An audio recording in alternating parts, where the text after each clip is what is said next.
What's going on, football fans? It's me, J.R. Clark, back again for Pound. Today we're going to be talking about the defense. I've been thinking a lot about the absence now of De'Vondre Campbell. Like, what does that actually mean, for this team and going forward? Also, what is this defense going to look like this year under a full control of Raheem Morris? Yes, apparently Jeff Ulbricht's going to still have a good bit of say, but Raheem Morris was given the title of DC. So what is that going to mean? What is this defense going to look like going forward? I'll tell you this, what it ain't going to look like is that crazy formation that Dan Quinn rolled out at the first part of last year. That, what was that 5-2-4 stuff that he had going on, that didn't work. Like at all. Some people alluded to there was like a switch to a 3-4 front, type looks. Whatever it was, it didn't work. All right, as we saw, whether it was just the confusion on the guys, whatever it was not a recipe for success. That much is for sure. So after the bye week last year, they left it in the dust. They went back to more what was more comfortable to them, in my opinion. After rewatching a handful of games and watching just the defense, we spent the vast majority of time in nickel. But y'all know that, right? I mean, I think we spent 60% of our snaps last year in nickel. So, you're having extra defensive back on the field versus having 3 linebackers. But when we were in base, our base was a 4-3. When we were in base package personnel in the second half of the season, it was a 4-3 defense under Raheem Morris and Jeff Ulbricht. So that's an interesting caveat. I don't think that they went too far from what they were comfortable with, and I don't foresee them going any further into 3-4 packages, so to speak. I think they're going to keep true to their 4-3 under type looks, those bear fronts and things like that, and you actually might start to see more of a Tampa 2 type look, because that's what Raheem Morris's background is. But before y'all start freaking out, the Tampa 2 and the under fronts, those kind of go hand in hand. A lot of early teams that played the Tampa 2, the Tony Dungy's, and even as far back as the Steel Curtain, they played under fronts in front of it. The Tampa 2, the 2 part is just the 2 deep safeties. And, you have the middle linebacker dropping and covering the middle of the deep middle of the field, making it more like a cover 3 shell, which is primarily what we play as a cover 3. So all these things work together, all these things go hand in hand. I don't necessarily want y'all to get caught up in what scheme are we running, what's the name of it. It doesn't really necessarily matter, because like I said, 60% of the time we're in nickel formation anyway, because of how the league likes to spread the ball out now. They're taking these college concepts and they're bringing them into the pros. They're getting these guys out into space, and that tends to be more of what they're trying to focus on. So that got me thinking about how much bigger that makes the loss of De'Vondre Campbell, to the Arizona Cardinals. He went to the Arizona Cardinals for somewhere around $8 to $10 million on a 1-year deal. I mean, that was more than what we were going to pay, obviously. And I guess they felt like they had a pretty decent replacement in Foyesade Olakun. I know some of y'all are going to mess with me about my pronunciation, but that's the way I've heard it said, so that's the way I'm going to keep saying it. Anyway, I watched a lot of Foyesade's snaps last year back on Game Pass, and if y'all don't know, right now the NFL's letting Game Pass out for free up until I think the end of May. So, if y'all want to try your hand at the becoming a amateur analysis right with your old buddy JR, I suggest you sign up for it and pick you some games and start taking some notes and see what you can see, because ain't none of us experts, right? We're all in this together and we're all just fans. So anyway, back to what I was saying. about Foyesade and De'Vondre.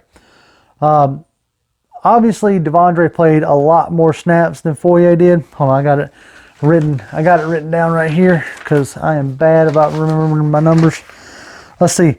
Campbell played like 88.7% of the snaps to Foyesade's 30% of snaps, or 29.5% of the snaps. So that right there tells you that obviously they trusted Campbell more than they trusted Foyesade. But when Raheem Morris came back to that side of the ball, Foyesade got a lot more playing time. You know, he got a lot. I saw that quite a bit. And when they were all three on the field together, you know, Debo, Foyesade, and De'Vondre a lot of times was rushing the passer at that point in time. You know, he was playing more on the line of scrimmage, playing more of like almost an old school, not necessarily as much of a coverage linebacker at that point. So I think what I am hoping for and what I'm looking for in the first round of the draft is an upgrade to De'Vondre Campbell. I'm not necessarily saying that I think De'Vondre was bad. I don't think he was. Now, he had lapses at times, and at times that, you know, fourth round grade shone through. So with that being said, I think that we can do better, right? We can upgrade to De'Vondre. And that upgrade, I think, could very well be K'Lavon Chaisson. You know, and people are going like, oh, well, JR, he's an edge rusher. Yes, he's an edge rusher. But if you go back and watch a lot of that tape from LSU, he dropped into coverage a lot. And I really think that you know, if you're looking for somebody to replace De'Vondre Campbell, I think he could be a guy to do it. I saw a mock draft that had us jumping up to 11 and getting Isaiah Simmons. I think he would be a great replacement and a major upgrade for De'Vondre Campbell. If we can come away with that without having to give up much of the farm, dude, I would be through the roof. But like I said, I think either one of those two guys would be really amazing at replacing De'Vondre and would actually probably give us a chance to upgrade at that position, right?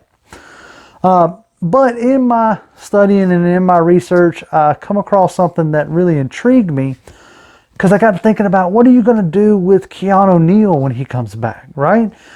Or who are you going to sacrifice to get him back on the field? Could he take some of those snaps of De'Vondre Campbell? See how all this stuff ties together?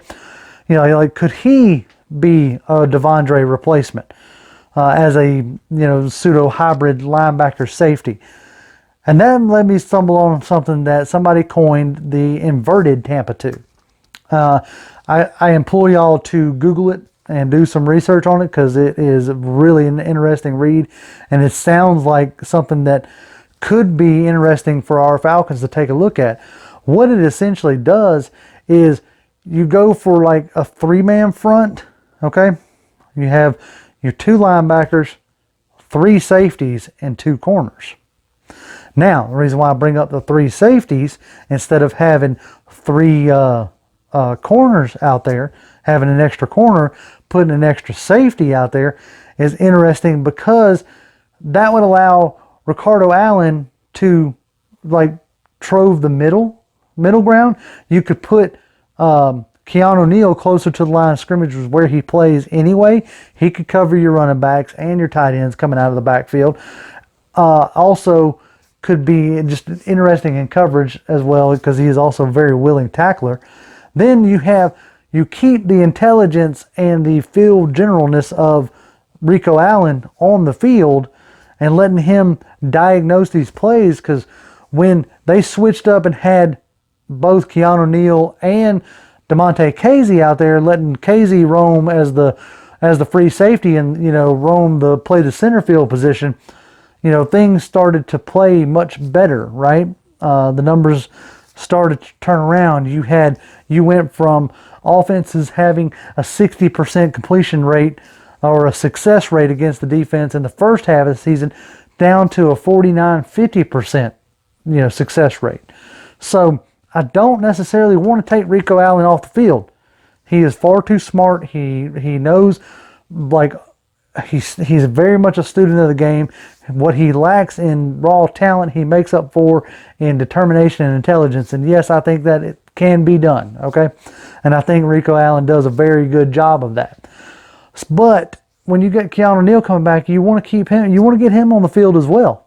Like, so I really look to see them trying to add a 3 safety look. You felt like that they were going to kind of do that last year with J.J. Wilcox, who ended up getting hurt in training camp. I believe they initially brought him in because they weren't sure like how Keanu Neal was progressing per se. But if what I think, you know, comes true, so to speak, I think it could be a boon for this defense to, in our nickel looks, have, instead of multiple cornerbacks, you know, instead of having 3 corners or whatever, having 3 safeties and going to what they, you know, classify as a big nickel. I think that could, you know, be a calling card for our defense that sets our defense apart. Because really in this day and age, once you get past the front 4, once you get past the defensive line, these guys are almost becoming like an amoeba, almost becoming irreplaceable, or not irreplaceable, interchangeable is what I'm thinking. As far as like size and speed and coverage ability, which is due to offenses spreading the ball out more and trying to get their guys in space and stuff like that. You know, these linebackers are becoming more like safeties. These safeties are looking more like corners and more like linebackers. So I mean, it's really becoming just, you know, mix and match anyway. So what you want to try to do is get your playmakers on the field. And I think the best way to get the best out of the position, the best out of the secondary, and all the way around, is to have all 3 safeties on the field.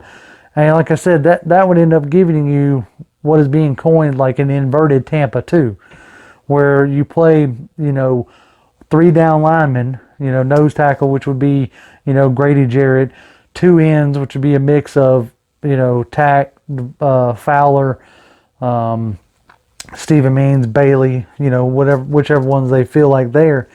And then you have, you know, Debo and Foye as your basically 2 middle linebackers, 2 inside linebackers. And then you'd have Keanu Neal, Ricardo Allen, DeMonte Casey, and then that doesn't put nearly as much stress on rookie-type cornerbacks, you know, because you only have 2 of them out on the field, so to speak. So these are just things that I've been looking at. I mean, by no means, nobody's come out and said anything as of yet. It'll be interesting to keep an eye on to see how Keanu Neal's progressing. If he's ready by the start of the season, they're definitely going to have to figure out a way to get him back on the field for sure. And I hope that getting him back on the field doesn't necessarily sacrifice Ricardo Allen or DeMonte Casey, because I think they worked really well together in the second half of the season, and that's something that I want to see continue to produce. But Raheem Morris has an interesting job ahead of him, and I hope, just like on the offensive side of the ball, that Dan Quinn backs up and just lets him run the defense, because whatever, you know, shifts they made last year, which whether it was just a change of mentality, you know, the defensive coordinator actually being able to give full attention to the defense. Some people will be like, oh, well, they played, you know, crap teams in the second half of the season. They played, you know, Kyle Allen twice, and they played Jameis Winston, and they played Gardner Minshew. I get it, man. I get it. The back half of the schedule wasn't necessarily super tough, but they all went on to the road and beat San Francisco in their building. They went on the road and held Drew Brees and New Orleans to not scoring a touchdown, period. Okay, they only gave up field goals in that game. And then the defense is what won you the game at the end with Tampa Bay. So I'm going to give credit where credit's due. The defense was the reason why you were losing games in the first half of the season, and the defense was the reason why you were winning games in the second half of the season. Now, we'll hope that in the second year, Dirk Cutter can get his stuff rolling. I think my man Toby's going to have a video on that in the coming days, so keep your eye out there. So that's what we're hoping for as far as hoping our offense can start carrying its own weight again. But that's what I got for you today. As always, you can follow me on Twitter at Grim1128. That's GRIMM1128. Toby D is at Toby1991 on Twitter. Hit us up. We always like to interact with y'all. If you haven't subscribed, please do. If you know somebody who likes the Falcons, share with them. I mean, y'all have been great these past few weeks. Y'all have gotten us up over 2,000 subscribers, which has been amazing. Y'all were awesome.